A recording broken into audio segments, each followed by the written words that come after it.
Meaning of flower power. Flower power. Flower power.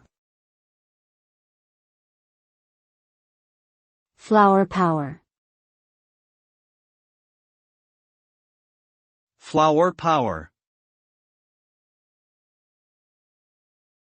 Flower power is a term that became popular in the late 1960s, during the counterculture movement. It represented a belief in nonviolence and a desire for peace and love, typically accompanied by the wearing of flowers as a symbol. This movement was closely associated with the hippie subculture and its rejection of traditional societal values.